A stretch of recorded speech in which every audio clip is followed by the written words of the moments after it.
새해 첫날인 어제 강원도 동부전선 최전방 철책을 넘어 한 명이 월북했다고 군이 밝혔습니다. 1차 철책을 넘는 모습이 CCTV에 찍히고 경보등도 울렸지만 3시간 가까운 시간 동안 담당 부대인 육군 22사단은 월북 사실을 몰랐습니다. 2012년 노크 귀순과 지난해 오리발 귀순 등 잇따르는 경계 실패와 과학화 경계의 문제점 집중 분석합니다. 기둥이 파손되고 집안이 내려앉은 일산의 상가 건물에 대해 정밀 안전진단이 시작됐습니다. 반경 1km 안의 다른 지역에서도 수년째 땅 꺼짐 사고가 잇따르고 있지만 조사는 땜질 시기라 인근 상인들의 불안감이 커지고 있다는 지적이 나옵니다. 어린이 스포츠센터 대표가 직원을 때려 숨지겠다고 신고하기 7시간 전 경찰관들이 한 차례 출동했던 사실이 드러났습니다. 당시 현장에서 바닥에 누운 채로 있는 남성을 확인했지만 별다른 조치 없이 철수했습니다. 이재명 더불어민주당 대선 후보가 청년들이 2개월치 월세를 돌려받을 수 있도록 공제율을 높이고 월세 공제 기간을 최대 5년 전까지로 소급하는 방안을 공약했습니다. 윤석열 국민의힘 대선 후보는 자영업자가 대출받은 돈이 임대료와 공과금에 사용되는 것이 확인되면 대출금의 절반은 나라에서 책임지는 한국형 반값 임대료 프로젝트를 발표했습니다.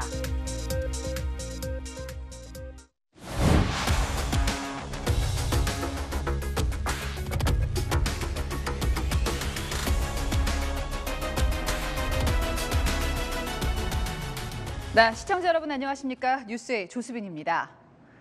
새해 첫날인 어제 최전방 비무장지대에서는 월북 사건이 발생했습니다. 민간으로 추정되는 인물 한 명이 강원도 동부전선 최전방 철책을 넘어서 비무장지대로 들어갔고 군사분계선 철책까지 넘은 뒤 북한으로 걸어간 겁니다. 우리 군은 말 그대로 손 한 번 못 쓰고 이 뚜벅이 월북을 허용했습니다. 막을 수 있었던 시간이 무려 2시간 40분. 바꿔 얘기하면 이 긴 시간 동안 최전방 철책은 뚫려 있었던 셈입니다. 먼저 이은우 기자입니다. 우리 군이 강원도 동부전선 비무장지대 DMZ에서 신원 미상의 인물을 포착한 것은 어젯밤 9시 20분. 야간에도 적외선을 통해 감시할 수 있는 열상 감시 장비에 찍힌 겁니다. 곧 수색 작전이 펼쳐졌지만 포착된 지 1시간 20분 만인 밤 10시 40분. 이 인물은 결국 군사 분계선을 넘어 월북했습니다. 이번에도 문제는 초동 조치 실패였습니다. DMZ에 진입하려면 우리 군 22사단이 지키는 일반 전초 철책, 이른바 GOP 철책을 넘어야 합니다. 사건 발생 뒤 군 당국이 CCTV를 돌려보니 이 월북자가 같은 날 저녁 6시 40분 GOP 철책을 넘는 장면이 찍혀 있었습니다. 이때 철책에 설치된 감시 센서 경보도 울렸습니다. 하지만 이후 열상 감시 장비에 포착될 때까지 2시간 40분 동안 우리 군은 아무 대응도 하지 못했습니다. 당시 GOP가 뚫렸다는 것 자체를 모르고 있었기 때문입니다. 합동참모본부는 CCTV는 감시병이 제대로 인지하지 못했고 경보가 울려 초동조치 병력이 출동했지만 이상이 없다고 보고했다고 설명했습니다. 군은 월북자를 민간인으로 추정하고 있지만 정확한 신원은 파악되지 않았고 생사도 아직 확인되지 않았습니다. 군 당국은 대북 통지문을 보내 이런 상황을 북한에 통보했습니다. 우리 군이 새해 첫날부터 가장 빈틈없어야 할 최전방 경계에 실패했다는 지적이 나옵니다. 채널A 뉴스 이은우입니다. 네, 이렇게 걸어서 월북한다는 게 말처럼 쉬운 일이 아닙니다. 철책에는 실시간 경보가 울리는 감지 센서 달려 있었고 감시 카메라도 많았습니다. 하지만 이걸 모두 뚫고 가는 황당한 일이 실제로 벌어진 겁니다. 이번엔 월북이지만 거꾸로 남침이 될 수도 있는 거죠. 권갑구 기자입니다. 새해 첫날부터 우리 군의 최전방 3중 보안 시스템이 빈틈을 드러냈습니다. 월북자 한 명이 일반 전초 GOP 철책을 처음 넘은 이후 GP 인근의 최전방 철책을 뚫고 뒤이어 쫓아온 군인들까지 따돌린 뒤 군사분계선을 넘는데 단 4시간이 걸렸을 뿐입니다. 더구나 1차 GOP 철책에는 CCTV와 경보장치가 달렸습니다. 2차 철책에는 매달린 무게를 감지해 자동 경보하고 감지된 지역에 열상 감시 장비 등을 집중하는 최신식 경계 시스템도 작동 중이었습니다. 직선거리로는 GOP 철책에서 군사 분계선까지 700m에 불과하지만 한 치 앞도 안 보이는 추운 겨울밤 최고 50cm 눈이 쌓인 험준한 산악지대를 단숨에 넘어간 셈입니다. 군은 경계 실패의 탓을 CCTV를 지켜보지 않은 감시병에게 돌렸습니다. 2012년 노크 귀순, 2020년 철책 귀순, 지난해 오리발 귀순까지 이번과 똑같은 22사단에서 벌어진 사건들을 두고 경계 시스템 과학화를 외치며 예산 지원을 요구했던 지난 모습과는 정반대 모양새입니다. 미래의 그 과학화 체계를 조금 더 연구를 더 해나가도록 그렇게 하겠습니다. 전문가들은 여전히 군의 안일한 경계 시스템 운영 탓을 합니다. 구조적인 문제를 사람 징계하는 걸로 해결하는 거는 답이 아닐 것 같다라는. 그럼 과연 예하 부대가 할 수 있는 그런 만큼의 능력과 장비와 계획을 줬느냐에 따라서는 의미 드는 거죠. 장비 탓, 병력 탓 이전에 2중, 3중의 경계 시스템이 빈틈없이 작동하는지부터 따져보라는 지적입니다. 채널A 뉴스 공학구입니다.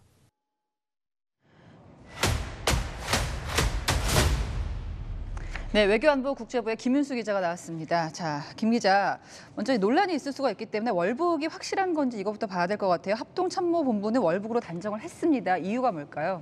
네, 군이 신원 미상자를 처음 포착한 건 어젯밤 9시 20분, 그러니까 비무장지대 DMZ에 있는 GP 인근 철책을 넘으면서입니다. 뒤늦게 확인을 해보니 DMZ 초입인 GOP 철책을 앞서 오후 6시 40분쯤 넘은 사실도 CCTV를 통해 확인됐습니다. 예. 철책은 대략 3m 높이로 알려져 있는데요. 길을 잃거나 방향착오로 그 높은 철책 두 곳을 넘어 북으로 갔다고 하기엔 네. 무리가 있는 부분이 있습니다. 거기다 이제 겨울이라서 해도 빨리 졌고 추운 날씨였을 것 같아요. 그래서 깜깜했을 텐데 월북할 수가 있었을까? 어떻습니까? 알아보니 어제 기온은 한 영하 5도에서 영하 6도로 최전방 지역치고는 춥지 않은 날이었습니다. 해당 지역은 1차 철책에서 MDL까지 최장 700m에 불과했습니다. 예. 다른 지역 DMZ가 남북 각각 2km씩 떨어져 있던 곳에 비하면 짧은 편이죠. 어제는 눈도 내리지 않았습니다. 예. 다만 곳에 따라 그동안 내렸다가 녹지 않은 눈이 20cm에서 50cm 정도 쌓여 있긴 했습니다. 첩첩산중의 겨울산을 넘고 예. 4시간 만에 월북한 것을 보면 이곳을 잘 알거나 목적의식이 뚜렷했던 것으로 전문가들은 분석하고 있습니다. 만약에 잘 아는 사람이라면은 저희가 민간인이라고 얘기를 했죠. 혹시 뭐 군인이라든지 탈북자 혹은 간첩일 수도 있지 않습니까? 네, 말씀드린 대로 현재까지 월북자의 신원은 확인되지 않았습니다. 일단 군은 관할 지역 부대의 병력 인원의 이상이 없다며 군인이 아닌 민간인으로 추정하고 있는데요. 탈북민의 재월북 가능성 등도 확인하기 위해 관련 기관과 확인 중인 것으로 알려졌습니다. 일각에선 지뢰가 작동하지 않은 만큼 이곳 지리에 익숙한 사람일 가능성도 제기하고 있습니다만 네. 높이 쌓인 눈으로 지뢰가 정상 작동을 안 했을 수도 있다는 게 군 전문가의 설명입니다. 자, 저희가 전에 그 서해에서 피격당한 공무원 사건이 있었잖아요. 이 월북자는 현재 어떻게 됐을까, 살아 있을까 궁금해집니다. 네, 아직까지 북한군의 어떤 특이 동향은 포착되지 않았습니다. 현재 월북자의 생사도 확인할 순 없는 상황입니다. 하지만 코로나19에 극도로 민감한 반응을 보였던 북한의 전례를 보면 안전을 확답하긴 힘듭니다. 앵커께서 말씀하신 대로 2020년 9월에 이 서해 해상에서 실종된 40대 공무원이 북측 해역에서 총격을 받았는데 당시 북한은 국가 비상 방역 규정에 따른 조치라고 주장했었습니다. 또 같은 해 7월이죠. 인천 강화도의 한 배수로를 통해 20대 탈북민이 월북했을 때도 북한은 국가 비상 방역 체계를 최대 비상 체제로 격상했었습니다. 공무원 같은 경우는 유족들이 월북이 절대 아니라고 주장하고 있는 상황이고요. 해당 지역에서 그렇다면 이런 일이 한두 번 발생한 게 아닌데요. 이번에 이 월북 사건이 발생한 22사단은 일명 별들의 무덤으로 불립니다. 2012년 노크 귀순, 그리고 재작년 철책 귀순, 지난해 오리발 귀순에 이어 새해 벽두부터 뚜벅이 월북까지 벌어진 겁니다. 자, 그렇다면은 이게 사단장 바꾼다고 해서 해결될 문제는 아닐 텐데요. 그렇습니다. 이 기강회의도 문제겠지만 이 구조적인 문제가 거론이 되고 있습니다. 22사단은 경계 책임 구역이 육상과 해안을 합쳐서 총 97km 이상, 그러니까 100km에 달합니다. 길군요. 그렇죠. 다른 군부대가 25km에서 40km 수준인 것과 비교하면 몇 배가 되는 수준인 거죠. 대신 경계 과학화를 최우선으로 추진해온 곳인데 이 첨단 장비를 동원해도 경계 구멍은 메울 수 없었습니다. 네, 아직 확인 안 된 부분들이 많은데 더 자세한 소식 들어오는 대로 전해드리겠습니다. 김윤수 기자였습니다. 네, 경기도 고양시 상가에서 건물 기둥이 부서지면서 현재 주민들이 모두 대피한 상태입니다. 그런데 이 건물에는 이미 여러 날 전부터 위험 신호가 울리고 있었습니다. 기둥의 금이 가기 일주일도 더 전에는 건물 앞에 이렇게 땅이 꺼졌다는 민원이 접수된 겁니다. 먼저 김호영 기자입니다. 지하 기둥이 부서진 경기 고양시 마두역 인근의 상가 건물 바로 옆 도로. 한눈에도 땅 꺼짐 현상을 알아볼 수 있습니다. 그런데 이런 현상은 최소 2달 전부터 나타났습니다. 인터넷 포털 사이트가 제공하는 거리 사진입니다. 2달 전인 지난해 11월 촬영된 겁니다. 초록색 쓰레기통이 놓인 땅에 경사가 져 있는 걸 확인할 수 있습니다. 1년 전인 지난 2020년 11월만 해도 평평했던 곳입니다. 육안으로 보기에도 땅이 막 아스팔트에 갈라질 정도로 수년 전부터 그랬는데 해당 건물 앞 도로에 대한 땅 꺼짐 신고는 지금까지 최소 3차례 접수됐고 지난 2015년에는 상수도 누수로 인한 땅 꺼짐이 발생해 복구 작업이 이루어졌습니다. 가장 최근에는 지난달 22일 민원이 접수됐고 고양시는 8일 뒤인 지난 30일 주변 상하수도관을 점검했습니다. 당시 점검에서 이상 징후를 발견하지 못했지만 바로 다음 날 건물 기둥에 균열이 생긴 겁니다. 고양시 관계자는 과거에도 상수도 누수 공사를 한 곳이다 보니 상수도 문제로 판단해 대처하고 있었다고 밝혔습니다. 결국 고양시는 오늘부터 정밀 안전진단을 시작했습니다. 고양시 일대 주민의 불안감과 달리 해당 건물과 주변부만 진단 대상에 포함됐습니다. 결과에 따라서는 그럼 지방검사가 더 확대될 수도 있는 건가요? 그렇습니다. 예, 그렇다고 보시면 되겠습니다. 정밀 안전진단은 2주 넘게 걸릴 전망입니다. 채널A 뉴스 김호영입니다. 네, 사고가 난 일산 신도시에는 이런 땅 꺼짐 현상이 2017년부터 시작됐습니다. 최근에는 새 건물 올릴 때 아예 지하를 깊게 못 파게 규정까지 바꿨습니다. 하지만 오래된 건물에는 적용이 안 된다는 게 문제입니다. 앞으로 사고 날 때마다 반짝 조사만 하고 넘어갈 것이냐 근본적인 의문이 남습니다. 이어서 정현우 기자입니다. 지진이라도 난 듯 공사장 앞 도로가 갈라졌습니다. 갈라진 도로 위는 파란색 방수포로 덮여 있습니다. 지난 2017년 대규모 땅 꺼짐 현상이 나타난 고양시 백석동입니다. 2017년 이후 고양시 일대엔 크고 작은 땅 꺼짐이 잇따르고 있습니다.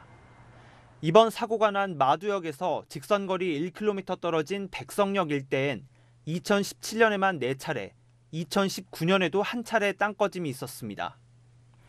고양시는 이후 집안 조사에 나섰지만 큰 도로 위주로만 진행되고 있습니다.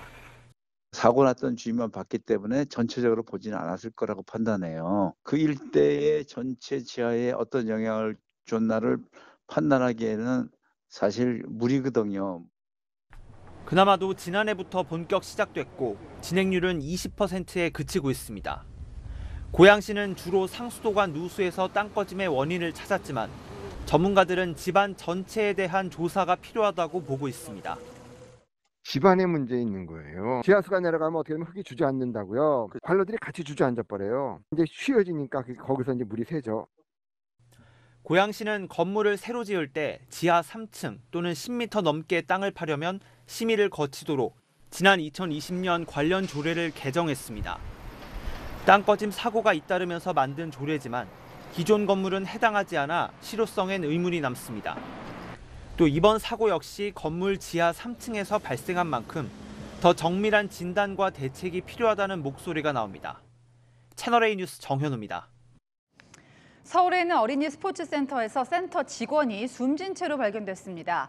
이 센터 대표가 범행 뒤에 자수를 했고요. 경찰이 오늘 살인 혐의를 적용했습니다. 그런데 채널A 취재 결과 피의자가 자수하기 7시간 전 이미 현장에 경찰이 다녀간 것으로 확인됐습니다. 당시 경찰이 바닥에 누워있는 남자를 발견했지만 술 취해 자고 있다는 피의자의 말을 듣고 철수했는데 이게 과연 적절했는지 더 따져봐야겠습니다. 이솔 기자입니다. 구급차가 멈춰서고 구급대원들이 건물 안으로 급히 뛰어들어갑니다. 뒤이어 경찰차와 과학수사대원들도 도착합니다.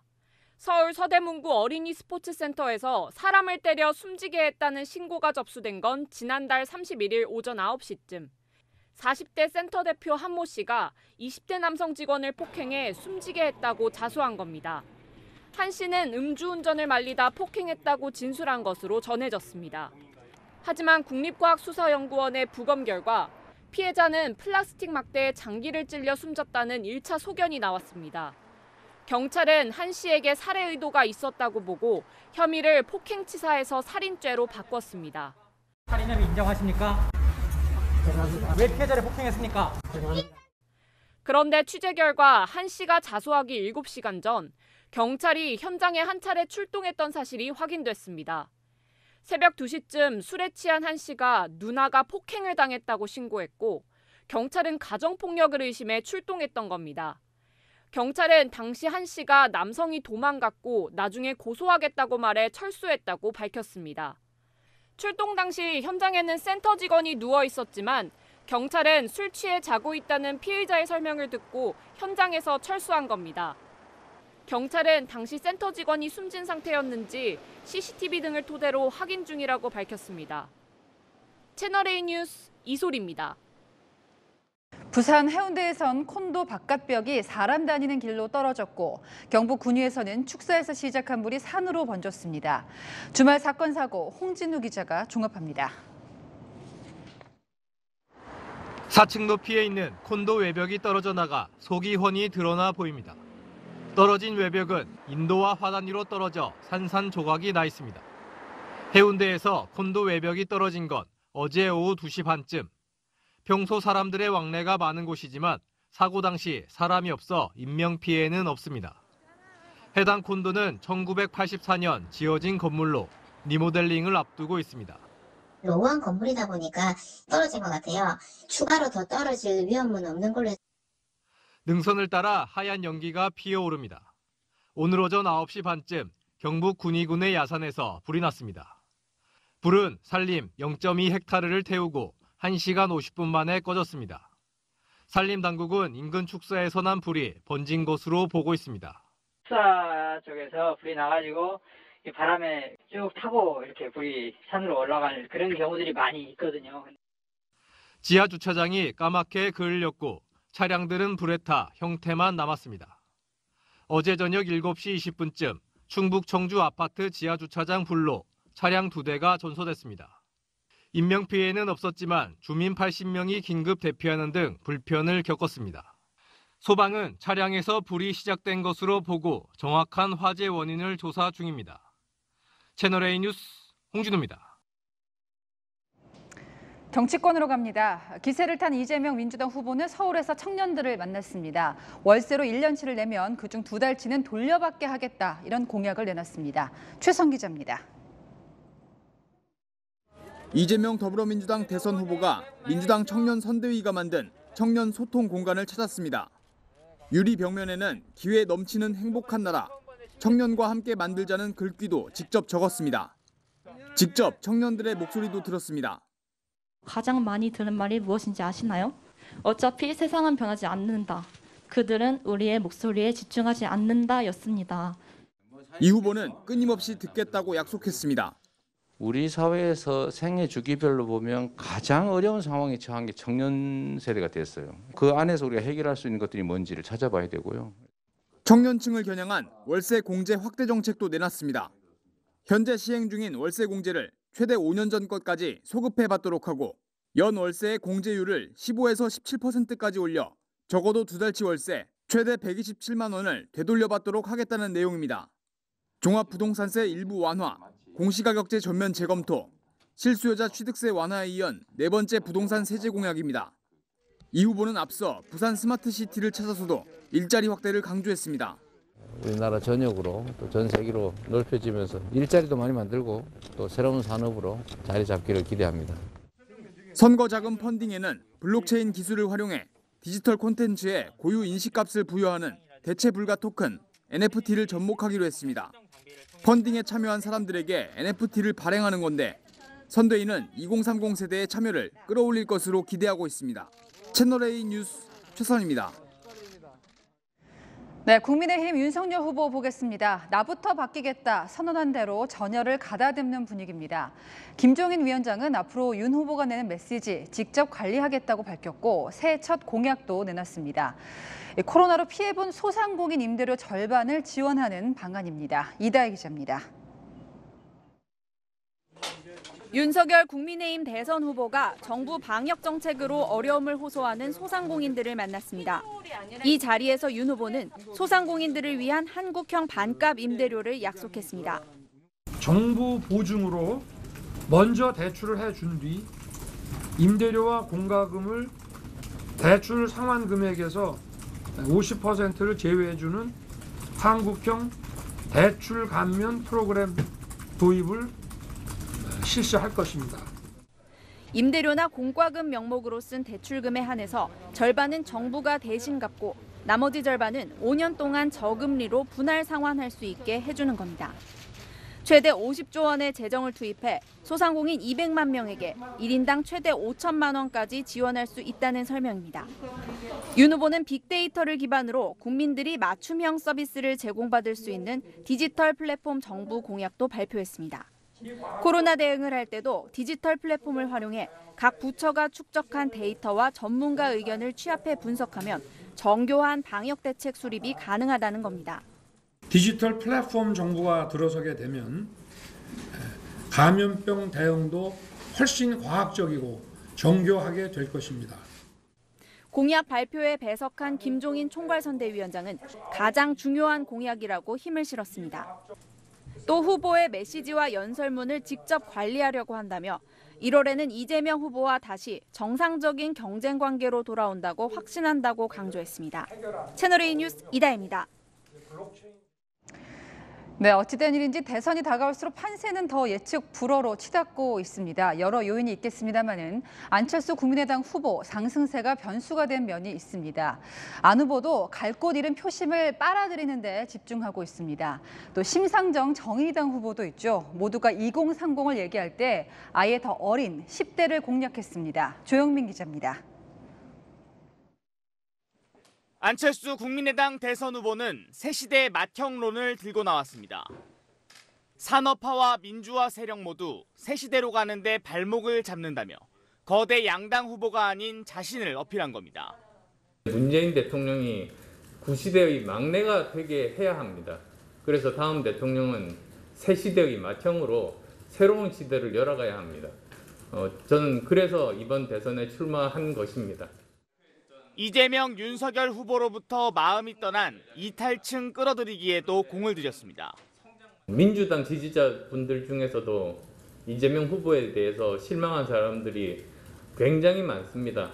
호남에서도 정권 교체를 바라는 사람들은 55에서 60%인데 그중에서 거의 절반 정도밖에는 또는 그 이하로 그 여망을 받아들이지 못하고 있습니다. 경제 전문 유튜브 방송에 출연해서는 실물 경제에 참여한 경험을 언급하며 벤처 사업가 출신인 점을 부각했습니다.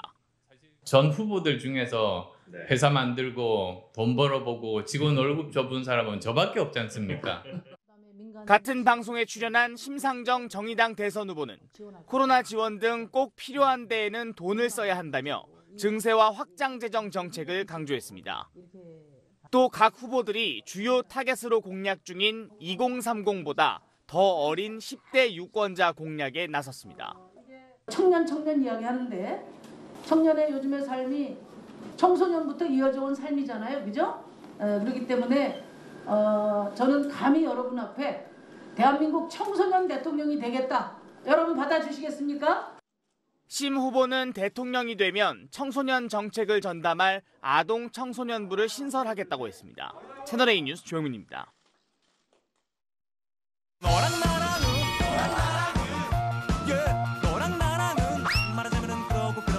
열왕대랑 정치부 이현수 기자 나와 있습니다. 첫 번째 주제 보겠습니다. 무슨 대선? 자, 대선에 대한 어떤 걸 얘기하나요? 네, 느낌입니다. 네. 네, 새해를 맞아서 발표된 한 여론조사에서 대선 후보에 대한 느낌이 어떻게 달라졌는지를 물어봤는데요. 이재명 후보는 느낌이 좋아지고 있다는 응답이 27.4%, 나빠지고 있다는 응답은 33.8%였고요. 네. 윤석열 후보의 경우에는 느낌이 좋아지고 있다 19.9%, 나빠지고 있다 50.4%로 나타났습니다. 자, 지금 추이를 보면은 모두 이재명 후보한테 긍정적이거든요. 네, 최근에 두 후보의 지지율 추세가 조금은 반영된 것으로 보이는데요. 이런 흐름에 대한 양측의 느낌은 어떨까요? 분위기가 바뀌고 있다고 봅니다. I am still hungry. 과연 지금의 4자구도 5자구도 이게 1대1 구도가 되지 말란 법이 또 없잖아요. 최종은 50%를 넘겨야죠. 최근에 나타난 현상을 보고는 저는 선대위를 책임지는 사람으로서 매우 유기적인 느낌을 갖다가 가지고 있습니다. 아무런 생각 없이 오늘 시간적 여유가 절대로 없습니다. 자, 양측 분위기가 상반됐습니다. 이번 대선이 유독 비호감 대선이라고 불렀었는데 그러다 보니 느낌이라는 게 결국 호감도 얘기잖아요. 네. 어제 발표된 대선 후보에 대한 호감도 여론조사 결과를 한번 살펴보겠습니다. 네. 2주 전 조사에 비해서 윤 후보의 호감도가 6.6%포인트 떨어졌고 이 후보의 호감도도 0.6%포인트 하락했습니다. 반면 안철수 후보의 호감도가 12.1%포인트 올랐습니다. 거대 양당 후보들에 대해서 도덕적인 문제라든지 그리고 가족에 대한 문제라든지 또 그분들의 국정 운영 능력, 자질에 대한 문제라든지 여러 가지 국민들의 의구심이 굉장히 많습니다. 제가 도덕성이나 또는 능력 면에서 자격이 있는 사람이라는 것을 안 후보의 상승세가 대선판에 어떤 변수가 될지 관심이 모아집니다. 네, 민심이란 게 참 끝까지 예측 불가입니다. 두 번째 주제 보겠습니다. 네, 이재명 플러스 대 위키 윤인데요. 네, 이재명, 윤석열 후보가 국민들의 정책 제안을 받는 디지털 플랫폼입니다. 네, 지금 새 정책 경쟁이 본격화되고 있는데 결국에는 유권자랑 직접 소통하겠다는 얘기잖아요. 자, 이재명 플러스부터 볼까요? 네, 이재명 플러스라는 앱을 만들어서 소소하지만 확실한 행복, 일명 소확행 공약 아이디어를 받고 있습니다. 이재명 플러스 보고 있는데요. 오, 대박인데요? 여러분도 이재명 플러스 많이 이용해 주십시오. 제가 보고 있습니다. 이 후보 측에서는 이 후보와 직접 소통이 가능하다, 이 점을 강조하고 있습니다. 이재명 후보가 오로지 이재명 플러스에만 집중하라고 저희가 전용 핸드폰을 하나 준비했습니다. AI가 아닙니다. 사람이 직접 이재명 플러스를 통해서 여러분들에게 직접 답을 해드립니다. 자, 뼈 있는 말입니다. AI가 아니라는 거는 윤석열 후보가 AI를 내세웠던 거, 이거 견지한 건데, 자, 윤석열 후보의 위키 이유는 볼까요? 네, 어제 공개된 윤석열 후보의 공약 위키는 익명 댓글로 정책 아이디어를 내면 담당자가 답을 하게 되고요. 또 앞서 공개됐던 AI 윤석열 후보를 적극 활용하는 컨셉입니다. AI 윤석열입니다. 지도자 한 사람이 모든 걸 결정하고 끌고 가는 시대는 이미 지났습니다. 공약 위키로 국민과 함께 윤석열 정부의 정책을 완성해 가겠습니다. 윤석열, 국민만 보고 갑니다. AI도 자연스러운데요. 어쨌든 두 후보 모두 직접 유권자랑 소통하겠다, 정치에 관심을 갖고 있는 거잖아요. 네, 특히 작지만 좀 소소하지만 생활 밀착형 공약에 관심이 많은 편입니다. 이재명 후보는 소확행 공약을 36개 발표를 했고요. 윤석열 후보도 심쿵 공약이라는 이름으로 택시기사 운전석에 보호 칸막이를 설치하는 공약을 오늘 처음 발표했습니다. 대선 때마다 이렇게 작은 것부터 바꾸겠다면서 정책 제안 디지털 플랫폼들이 생겨났다가 결국 흐지부지 되는 경우가 많았거든요. 초심을 지켜가는지 끝까지 지켜보겠습니다. 뭐 국민청원이 비슷한 취지이긴 했는데 과연 두 분 중에 대통령이 되면은 그만큼 시간을 할애할 수 있을까 의문이기도 합니다. 지금까지 어랑야랑이었습니다. 네, 다음 소식입니다. 서울시 의회는 절대 다수가 민주당 소속이죠. 보궐선거로 오세훈 시장이 당선될 때부터 양쪽 충돌은 예고돼 있었습니다. 급기야 서울시 의회가 이런 조례를 통과시켰습니다. 의회에 나온 시장과 고위 공무원은 허락 없이는 발언을 할 수 없다. 만약 어긴다면 퇴장까지 시킨다는 겁니다. 이민중 기자입니다. 지난 9월 서울시 의원이 오세훈 서울시장 유튜브가 사실을 왜곡한다며 국정농단 사태를 빗대 비판합니다. 그래서 이것이 오순실의 시정농단으로 나아가지 않도록 시민의 눈으로 마지막까지 점검해 나가도록 하겠습니다. 답변 기회를 얻지 못한 오 시장이 직접 발언대로 올라섭니다. 마이크 좀 켜주십시오. 다음 기회에 하시죠. 무엇이 두려워서 저한테는 묻지 못하십니까? 그렇게 생각하시면 안 되죠. 이렇게 하시면 안 됩니다. 회의를 진행하는 사람으로서 원칙을 지켜야 되기 때문에 이거는 언페어합니다. 발언 기회는 주어지지 않았고 오 시장은 본회의장을 나갑니다. 저 이렇게 하면 이후에 시정 질문에 응하지 않겠습니다. 네, 들어가시죠. 저 퇴정하겠습니다. 양측의 설전은 조례 개정으로 이어졌습니다. 의회가 지난해 마지막 날 본회의에서 시장 등 공무원들이 허가 없이 발언하면 퇴장 조치할 수 있고 이후 사과를 해야만 다시 회의에 참가할 수 있다는 내용을 넣은 개정안을 통과시킨 겁니다.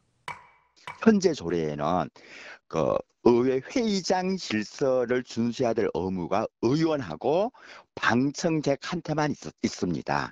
어느 회의든지 회의 질서 확립을 위한 내용입니다. 서울시는 입장문을 내고 공개 반발했습니다. 민주당 시의회의 이번 조례 통과는 행정부와 시의회 간의 견제와 균형을 일거에 무너뜨린 시의회의 폭거에 지나지 않습니다. 서울시 의회는 의원 110명 중 99명이 더불어민주당 소속입니다. 채널A 뉴스 이민준입니다. 네, 이 소리가 들리면 식당이나 카페 같은 곳 못 들어갈 수도 있습니다. 내일부터 방역 패스 알람 소리가 바뀌는데요. 일단 2주 더 강화된 사회적 거리두기 견뎌야 합니다. 황규락 기자가 자세히 알려드리겠습니다. 접종 완료 후 실사일이 경과되었습니다. 식당이나 카페 등을 출입할 때 QR코드를 찍으면 나던 소리가 내일부터 바뀝니다. 방역 패스에 180일의 유효기간이 생기면서 QR코드를 찍을 때 미접종자와 유효기간 만료자, 접종 완료자를 소리로 구분할 수 있게 되는 겁니다. 접종 완료자는 접종 완료를 화면에서 확인해주고 접종 완료자입니다. 2차 접종까지 받지 않았거나 접종 유효기간이 지났다면 알림 소리만 나게 됩니다. 지난해 7월 6일 이전에 기본 접종을 완료한 사람이 추가 접종을 하지 않았다면 내일부터 방역패스 적용시설 이용이 제한되는 겁니다. 대상자 563만 명 중 45만 명가량이 아직 추가 접종을 하지 않았고 3차 접종의 경우 접종 후 곧바로 효력이 인정됩니다. 방역패스를 확대하며 방역의 끈을 풀지 못하는 이유는 오미크론 변이 때문입니다. 지난달 1일부터 시작된 국내 오미크론 확산세는 갈수록 속도가 빨라지면서 지금까지 총 1,207명이 확진됐습니다. 한 달 만에 1,000명을 훌쩍 넘긴 건데 79일 만에 1,000명을 넘긴 델타보다 2.5배 빠른 속도입니다. 방역당국은 오미크론 변이가 이미 지역사회에 어느 정도 퍼져 있다고 봐야 한다고 설명했습니다. 채널A 뉴스 황규락입니다. 겨울 딸기가 금값이 됐습니다. 작년 같으면 10,000원 갖고 500g 한 팩 충분히 샀는데 올해는 어림도 없습니다. 황수영 기자입니다. 서울의 한 대형마트. 딸기로 채워진 과일 코너에서 소비자들은 가격표를 보고는 한참을 망설이다 그냥 돌아섭니다. 작년에 대비해서 비하면 한 4~5천 원 정도 오른 것 같아요. 요즘에 들어서 모든 물가가 많이 다 올랐어요. 과일은 비싸도 많고 그냥 한 달에 한두 번 정도는 한 3~4번 정도는 이용을 해야 될 것 같아요. 딸기는 좀 이제 이게 양이 작아요. 작은데도 비싸니까 조금 이제 내리면 먹을까 하고 이제 지금은 조금 양념으로 사 먹어요. 19,500원인데 너무 작아요. 식구가 4식구인데 이제 손자도 좀 주고 하려고 이제 2개를 골랐어요. 딸기 품종마다 500g 한 팩 기준으로 소매가는 13,900원부터 19,500원까지 다양합니다. 한국농수산식품유통공사에 따르면 딸기 가격은 100g 기준으로 1년 전에 비해 무려 51.1%나 올랐습니다. 지난해 9월 중순부터 지속된 이상 고온으로 딸기 모종에 탄저병, 위황병이 번지면서 피해가 늘었고 11월 초까지 이어진 포근한 날씨로 딸기가 지나치게 빨리 자라면서 상품성 있는 딸기가 부족해졌습니다. 저희들 올해 같은 날이 더워가지고 그 출하 시기가 좀 빨라졌습니다. 그러다 보니까 지금 딸기가 귀하다 보니까 가격이 많이 올랐습니다. 가을철에 시원하지 않고 고온이 돼서 관리가 좀 잘 안 됐습니다.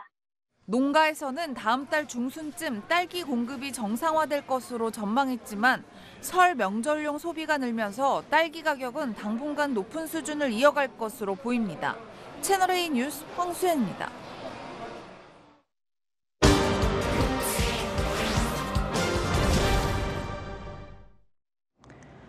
새해 벽두부터 국제사회 전운이 감돕니다. 동유럽에선 러시아가 천연가스를 인질로 잡고 서방국가 목줄을 죄고 있습니다.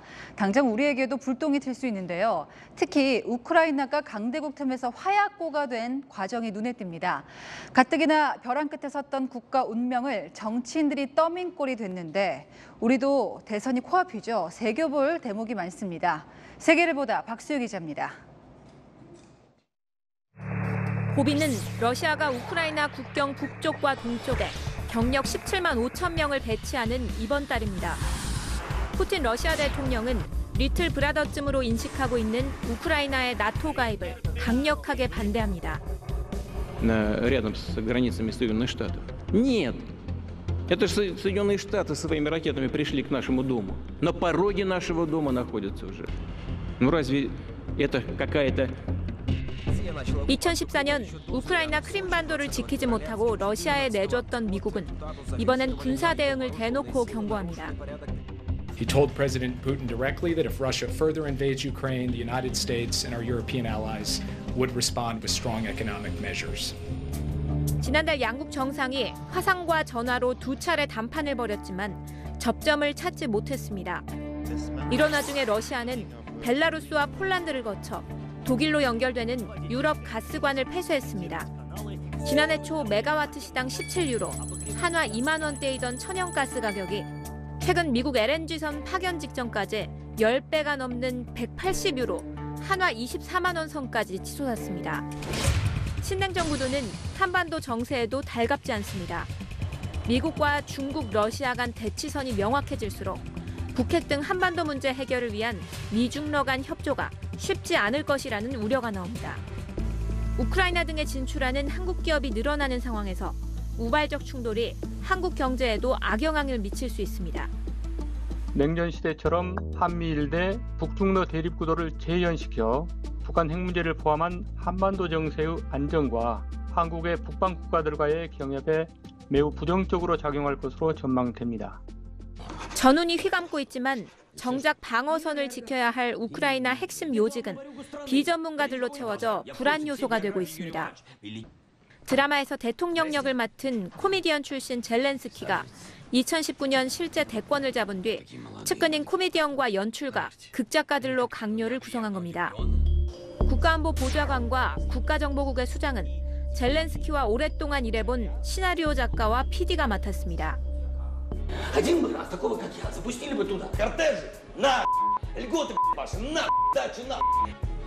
1991년 독립 뒤 번갈아 집권한 친서방파, 친러시아파 모두 부패와 무능에 허덕이자 국민들은 참신한 인물을 찾았지만 PD 출신 수장을 얻은 국가정보국은 러시아의 재정 원조를 받기 위해 스파이 2천여 명에게 면죄부를 줬다가 이번 위기에서 재발등을 찍었습니다.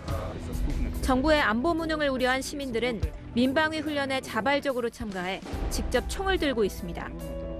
Все боимся, все в напряжении. Не хочется, чтобы это было. Пусть лучше так, чем война.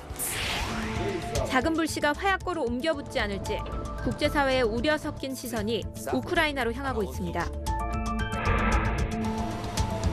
세계를 보다 박수입니다. 눈 내린 오늘 호랑이가 썰매를 타고 눈길을 힘차게 가로지릅니다. 이민년 새해 힘차게 달릴 준비하셨나요? 눈이 내리면서 기온이 쑥 오른 하루였는데요. 오늘 밤 동안 다시 기온이 떨어지면서 내일 아침 출근길 춥겠습니다. 서울이 영하 8도에서 시작해 오늘 아침보다도 5도가량 낮겠고요. 이 동해안 지역과 제주를 제외하고는 대부분 영하 5도 아래에서 시작되겠습니다. 낮엔 기온이 10도 안팎으로 빠르게 오르겠습니다. 큰 일교차에 대비한 옷을 준비하시기 바랍니다.